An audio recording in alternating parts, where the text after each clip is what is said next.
ایک غدیر کو کبھی بھولنا نہیں، دوسرے فدق کو کبھی بھولنا نہیں، اور تیسرے کربلا کو کبھی بھولنا نہیں۔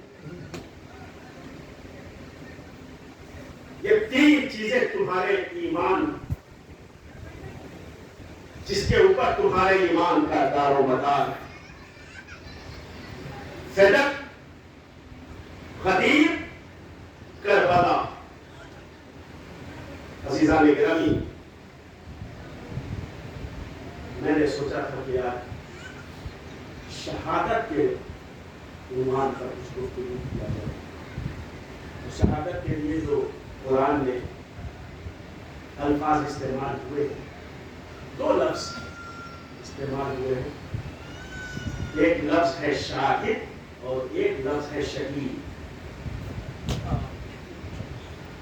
شاہد اور شہید، اگر آپ کی اجازت ہوگی انشاءاللہ کل اس موضوع کو چھیڑیں گے، وقت ہو گیا ہے زیادہ، اس لیے آج بات دوسری طرف نکل گئی۔ شاہد اور شہید کے عنوان پر کل کی گفتگو ذوق سماعت کی نظر کروں گا۔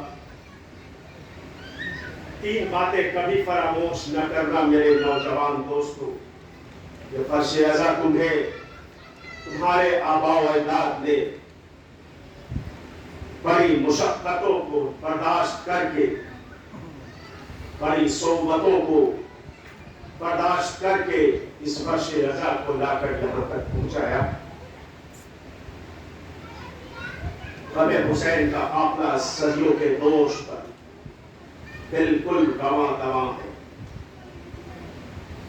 یہ قافلہ نہ رکنے والا قافلہ صبح قیامت اور سرحد قیامت سے جا کر ملنے والا ہے، اور رکے بھی تو کیسے رکے، جس قافلے کے قافلہ سالار حسین ابن علی ہو، جس قافلے کے قافلہ سالار حسین ابن علی کی دکھیا بہن زینب ہو۔ بس بات ایسا مجھے آج زیادہ مسائل نہیں پڑھنا ہے۔ تو محرم فرات پر خیمے لگائے گئے، کیا قیامت ہے؟ جن ہاتھوں نے خیمے لگائے تھے تاریخ نے لکھا کہ انہی ہاتھوں نے خیمے کو ہٹایا۔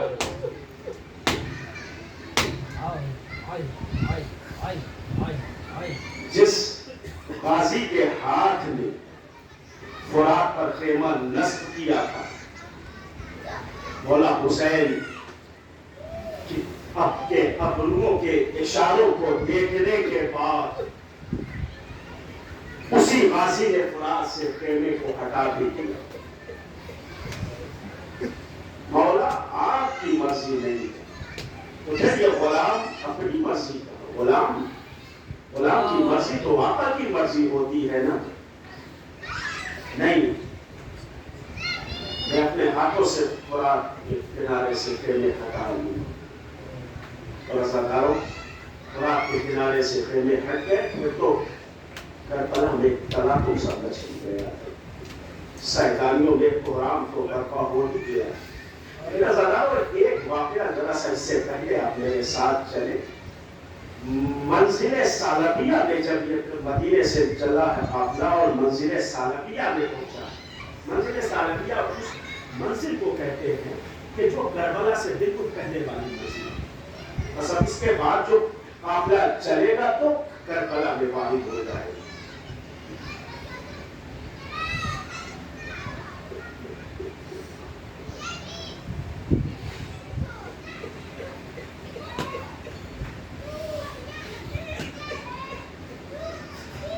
منزل سالبیہ میں یہ قافلہ شام کے وقت پہنچا۔ دستور عرب کے مطابق قافلہ روکا گیا، خیمے لگائے گئے، سیدانیاں عزت و احترام سے اتاری گئی، محملوں میں پردے کے ساتھ سیدانیوں کو خیمے تک پہنچایا گیا اور کشتوں میں پہنچایا